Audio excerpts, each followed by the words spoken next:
I am Nikarasu with the Paparasu, and this is my very first versus battles on the channel. And since it's my very first, I decided to do something different. Now I'm sure when you see Ben 10 in versus battles, you usually see him up against the likes of Goku from the Dragon Ball franchise, Naruto Uzumaki, Superman, or some other character from the DC or Marvel universe, and one that's been going on for a while, Invincible and sometimes Omni-Man. But in this video, Ben is up against the spy team of Sam, Clover, and Alex from Totally Spies. The reason why I decided to put this together is because Ben 10 and Totally Spies are my main two biggest things on the channel. So I figured if I was going to do a versus battle, then this would be my very first one. A bit random, yes, but hey. At least it's something different. I mean, how many other people do you know that have put Ben 10 up against Totally Spies? Now, as you saw from the thumbnail, this fight wouldn't even be close. And I tried to make this as fair as possible. I'll go over the rules in place, go over the characters for those who are unfamiliar with Totally Spies, and for those who are unfamiliar with Ben 10. What they'll have in the fight, and make scenarios for each alien that the spies are up against. But before I do, I just want to say that this video will be in both my Ben 10 playlist and my Totally Spies playlist. Now for those of you who are new to the channel, feel free to check out those playlists. Now as for the rules, this is going to be an accurate fight between Ben and the spies. Not necessarily on how you can write this into a story. Because when you're writing a story, you can have a fight like this go either way. But that's not what I'm going for here. I'm basing this fight off of properly power scaling them. Or at least do the best that I can to do so. In this fight, neither the spies or Ben are going to hold back. They're out for blood and gonna go for the kill. Their morals and everything else have been thrown right out the window. Aside from the three of them, the spies will not have help from anyone else whatsoever. Ben will also not have any help from someone. He's all on his own. So the spies will have the advantage in numbers. Now, let's move on with our competitors. First up are the elite spies, Sam, Clover, and Alex. Three best friends who are international spies, who work for WHOOP, World Organization of Human Protection. They were picked to be spies because all three of them share something known as the spy gene. No, that's no joke, that's actually true. All three of them have this along with every other spy in their universe. As you would expect from spies, they're trained in martial arts, as well as go on secret and dangerous missions where they risk their lives to save the world. The trio have been spies for about 8 years now and have gone through a few promotions. Sam, Clover, and Alex are considered to be WHOOP's very best spies, a spot that they very well earned. Just a quick thing for my fellow Totally Spies fans. Not only will I be using the current spies, since I would say that the spies are at their best in the current season, there will also be spoilers from Season 7. So if you haven't seen the first 13 episodes already, be warned that there will be spoilers. Before the spies go on their missions, they're provided with gadgets that aid them in their missions. And there have been so many gadgets that the spies have used. They have gadgets for all sorts of different things, with one of those very things being for combat. And one of the fun parts of this is that I'll be providing the spies with their gadgets. They'll have several gadgets in this fight. Now of course they'll have their standard spy suits, which come with their jetpack backpacks, their magnetic boots that Toby installed to their suits in the episode Mega Moonchies, which as you would guess allows them to move around metal objects, their deflecting plasma shields. This was originally installed into their compowders, but then Toby decided to integrate the shields into their spy suits. They can even combine their shields together to make it stronger. The expandable cable bungee belt, which can be and have been used as grappling hooks. Heat sensor 6000, infrared motion detector sunglasses that can detect heat in motion. As the name would imply, their new drones that can attach and activate the jetpack backpacks. But aside from that, the drones can be used to help in a fight. As part of their functions are lasers and something that could prove to be very helpful, electrical shocks. The gadget that the spies always have on the missions are their compowders. So of course they'll have them here too. With their compowders, they're able to instantly change their appearances. They can even change into suits that Whoop gives them access to. That they'll have in this fight, and these suits are the Jet Amphibious Flight Suits, which is designed for them to be able to use their jetpacks in the sky, and use it for underwater travel. They'll also have the Brute Suit. This was only used once, back in Season 3 in the episode Planet of the Hunks, and it was only used by Clover in the episode. Clover had only used it for a brief time. The only two things that we know about it is that it greatly enhances the user's physical strength, and that it can withstand 100,000 megatons as stated by Jerry. This gadget will be the last one that all three of them share. The Black Belt is a gadget that was used in the episode Power Yoga Much. The Black Belt greatly enhances the Spies' fighting capabilities. As long as they wear the belts, they're able to mimic any fighting technique that they've seen, whether it be from each other, other people, movies, and even video games. This was a very powerful gadget which is sadly only used once. So if they were ever able to see Sasuke's line barrage, they would be able to do it. Now all three Spies will have their very own gadgets as well. Starting off with Sam, she'll have the Wind Tunnel 3000 Tornado Blast Hairdryer, which is a classic. It can let out a blast powerful enough to shake and slightly push back a helicopter. A mini sonic disintegrator boombox, which gives off a powerful sonic attack capable of breaking apart concrete. The Crim Cam Catcher. When activated, the Crim Cam Catcher sucks in the target inside to trap them, which happens in a flash. The Catch-All Titanium Spider Web. When activated, it fires a spider web-like net, made out of titanium as the name would suggest. The Curling Iron Fist, which packs a big punch. Next up is Clover with the Ice Queen perfume. This gadget is able to freeze people and objects, as well as construct ice barriers. The Ravening Kiss Plumpling Gloss. By applying it to one's lips, the user can blow a heart-shaped kiss that causes a pretty big explosion. The Onion Powder Grenade. When set off, it can blind targets for a brief time. And the Laser Lipstick that has two functions. The first being able to shoot out a beam that can help from a long distance battle, and the second being able to turn it into a lightsaber for a fight in close range. Alex will have the Dab, that's useful in both short range and long range. Tornado in a can of hairspray. When unleashed, anything that's real close to it gets caught in a tornado. The Catfight Gloves, that resemble Wolverine's claws, so it can be used in a close range fight. Some Ooey Gooey Blaster Caps, which can immobilize targets. Lastly is the Electro Hairnet, which electrocutes what's ever inside, which could come in handy.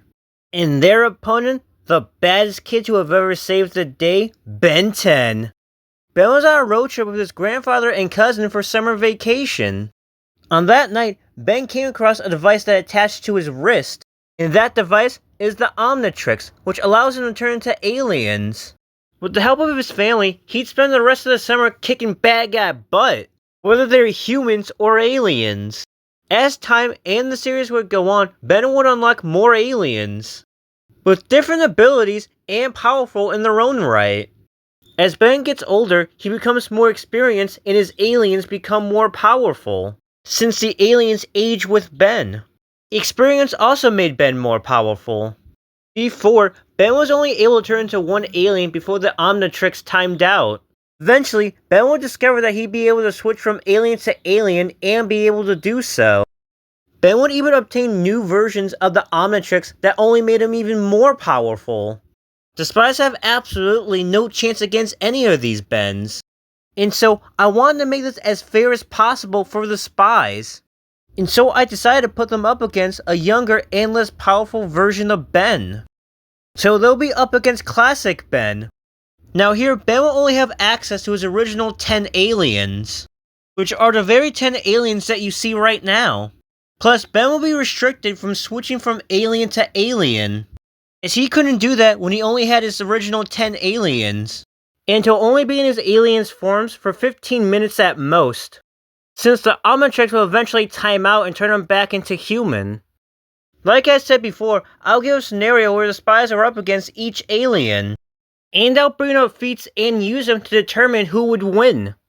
However, for Ben, I won't be looking at feats when he's older. I'll only be looking at feats that are in the classic series, Destroy All Aliens, and his younger self in Omniverse. Also, I won't be counting feats that are inconsistent. Like an inconsistent feat that comes to mind is one from the Totally Spies movie. The spies take on a gigantic robot, and in the encounter, the spies use a chopping technique that allowed them to chop off the arms of the robot they were fighting. They were even able to chop off its leg. Also, to give context to people who aren't familiar with Totally Spies, the movie is a prequel to the show, and this happened on their first day of training. However, they've been up against plenty of giant robots afterwards, and they've never been able to perform the same feat again.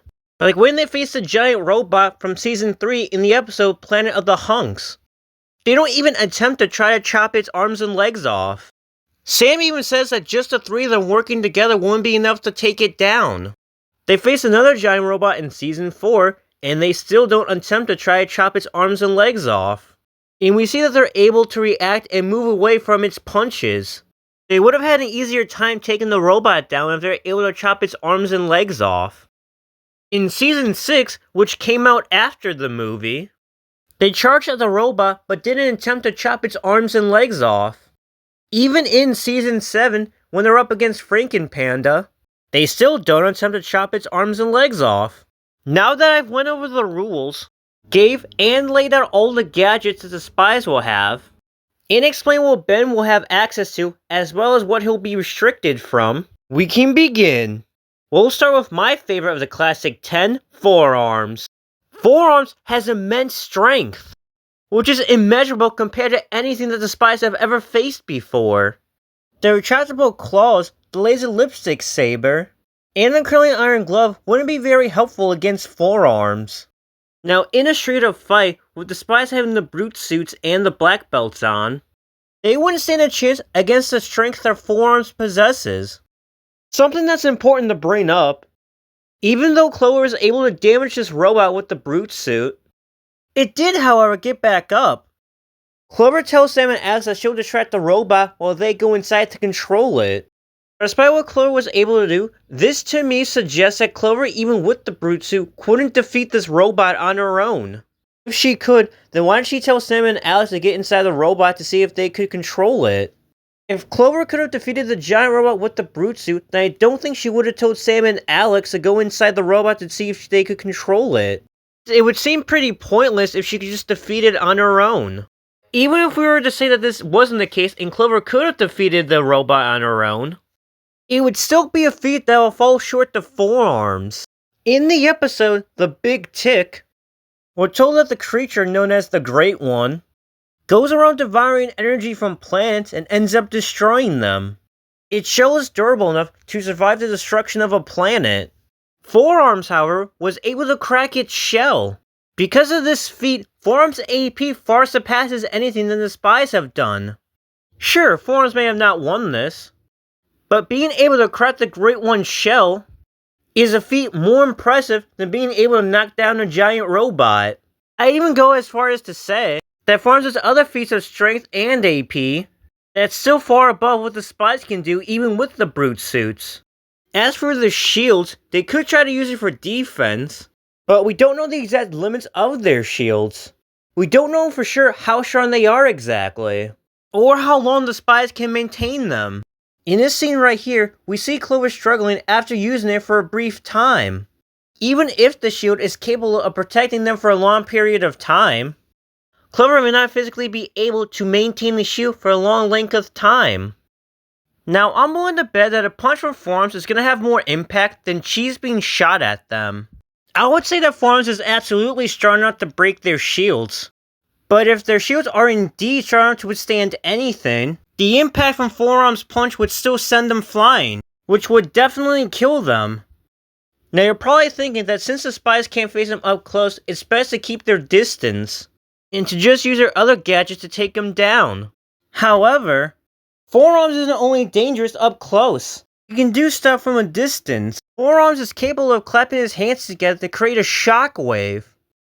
that was strong enough to slightly move the weather monster that he was fighting.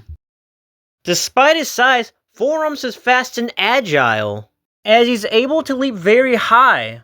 He's even fast enough to dodge lightning.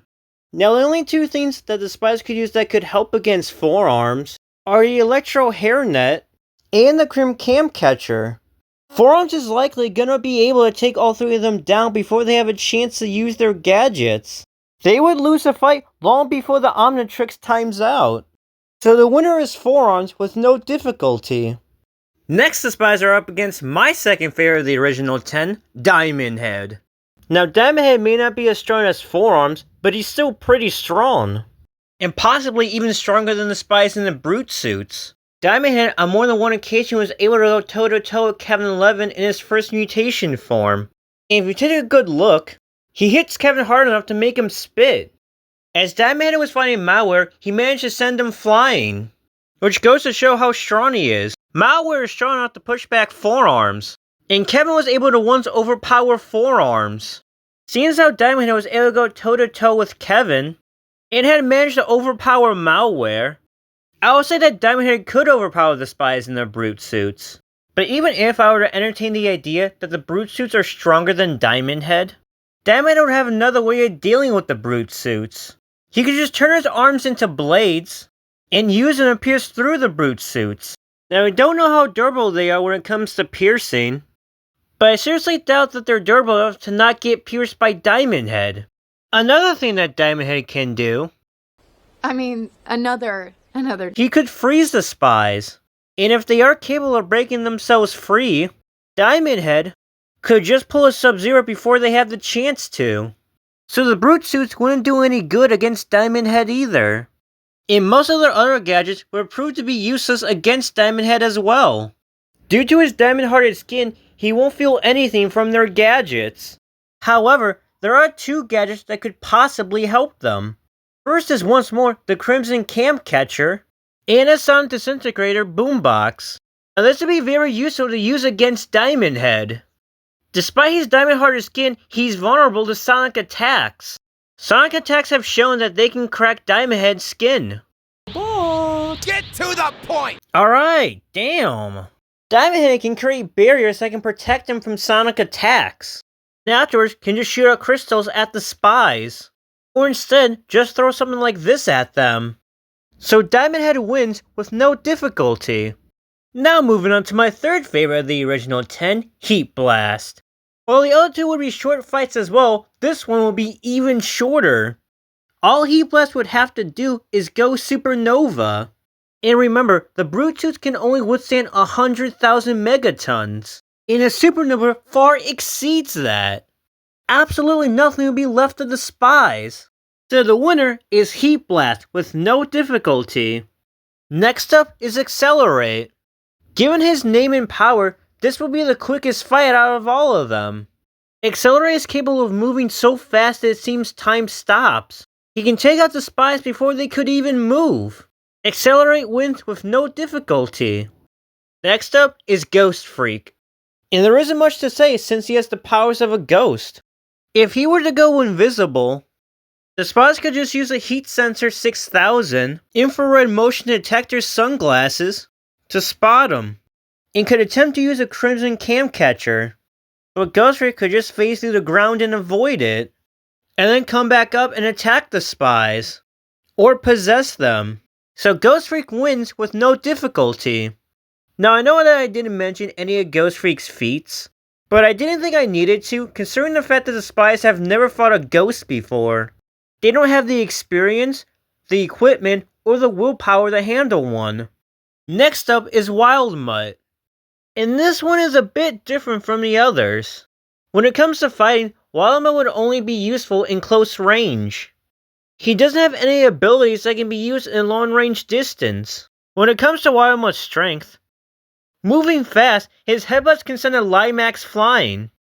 He also casually sent Thumbskull flying with just one paw in his first encounter with the Circus Freaks. Clover's feats of being able to lift up the meteor hammer that was swung at her, and being able to throw it back at the 100 feet robot to knock it down, are above anything that Wild Mutt was able to display. So when it comes to brute and physical strength, the brute suits have the upper hand against Wildmutt. Now lifting strength and attack potency, AP, are two different things. AP is basically how hard you hit. Now we've never seen any of the spies use the brute suits to try to strike anyone before. So we don't know how great their AP is and if it surpasses Wildmutt's.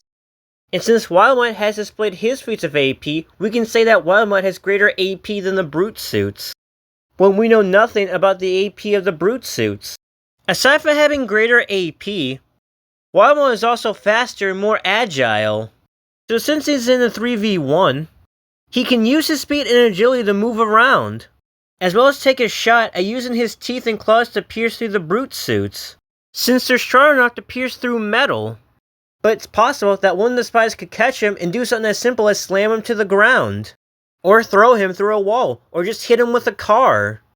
Wildmutt isn't as durable as the other aliens I mentioned already, but he is durable enough to survive a steel tower falling on top of him, as he did in his first encounter with the circus freaks.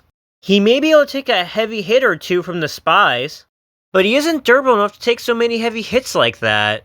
While Wildmutt was able to survive the steel tower falling on him, it did take a toll on him, as when Ben turned back into human, he ended up passing out from it. So it's likely that Wildmutt would lose consciousness from so many heavy hits like that. One more disadvantage that Wildmutt has is that time is against him. He'd have 15 minutes at most to end the fight before he turns back into Ben. So he can't spend the entire fight playing it safe. He will need to take a shot at them if he's going to win. But time can also be used against the spies as well, since using the black belts give them headaches. But they can simply fix this by just taking them off, and plus there's still going to be 3 of them. There are multiple factors here that you can use to argue which side would win. The spies are stronger, and there's 3 of them against 1, while Wildmutt is fast and agile enough to keep his distance from them, and use it to pierce through their brute suits. He could just simply use his teeth to rip their heads off. It's even possible that Wildmutt could take out one of the spies before they can put on the brute suits. Now this is one that I really had to think on, but ultimately, I'm going with Wildmutt. He wins high difficulty. As I said before, his AP is greater. He's faster and more agile than them. Using his speed along with his teeth and claws, he could potentially one-shot the spies. Next up, the spies are against Upgrade. Aside from Heat Blast, Upgrade will be the worst nightmare. With Upgrade's abilities, he can easily disable most of the spies' gadgets, or use their gadgets against them. Upgrade could easily take hold of their compounders, and use it to take away their spy suits. There isn't really much the spies can do against Upgrade, especially if Upgrade takes away most of their gadgets. In a straight-up fight, Upgrade would be able to easily overpower them and restrain them. Upgrade can even fire an energy beam from his eye. So Upgrade wins with no difficulty. Next up, the spies are taking on Stinkfly. In this fight, the spies would use the brute suits since Stinkfly can keep his distance from flying. So the spies would use their jetpack backpacks to chase after him and use their other gadgets against him. Just like with the Wildmutt fight, this one's also kinda tricky too. The spies have plenty of gadgets to overwhelm Stinkfly, or even trap him, such as the Silent Disintegrator Boombox, the Wind Tunnel 3000, the Crim Camp Catcher, the Ice Queen Perfume, Tornado in a Can of Hairspray, the Electro Hairnet, and Ooey Gooey Blaster Caps. As for Stinkfly's advantages, I'd say that he's faster than the spies with their jetpack backpacks, stronger than them, more durable than them, as he was able to endure being tackled by Vogax into a building that frickin' explodes. Stinkfly being able to endure this shows that he's more durable than the spies. He can spit out slime from his mouth, and he can even shoot out slime from his eyes, which could restrain the spies momentarily. But the spies would be able to use their shields to protect themselves from his slime projectiles. If he can get in close, he could use his sharp tail to stab the spies, or to cut off a body part that isn't protected from their shields. Stinkfly's greatest weapon has got to be his toxic gas. If Stinkfly is fast enough to release it and the spies are close enough, this would definitely give Stinkfly the win. Alex could likely use a tornado and can of hairspray to suck in the toxic gas. And depending on how much gas Stinkfly releases, Sam could use the Wind Tunnel 3000, add even more wind to the tornado to make it even bigger. But as Sam and Alex are dealing with the toxic gas, Clover could be left open for an attack, which Stinkfly would use to take her out. There's really a lot of things to take into account here. I say that the Spies take this, their first one, but it's with high difficulty, and likely ends with one of them being taken out. As something I kind of forgot that I gave the Spies in these fights are the little drones who have their own weapons. So Stinkfly would have to deal with 6 enemies. I say that's the biggest factor here, the fact that Stinkfly is going to have to deal with 6 enemies which would overwhelm him. Although the drones don't change the outcome of the other fights. Now we move on to Ripjaws versus the Spies. This one is different from the others as this one has 2 different outcomes, as it all depends on where they're fighting. Ripjaws is an alien that needs water in order to be able to move and breathe. If they're fighting on land, the Spies don't have to do much of anything. They just need to keep their distance so they don't get bit by his sharp teeth. They can just take advantage of his weakened state. Now, if they're fighting in the water, this is where the Spies will need to use their jet amphibious flight suits. Although all the other gadgets will prove to be useless as they can't be used when they're underwater.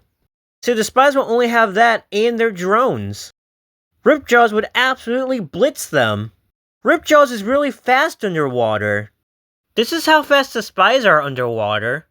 And this is how fast Ripjaws is underwater. On land, the Spies win with no difficulty.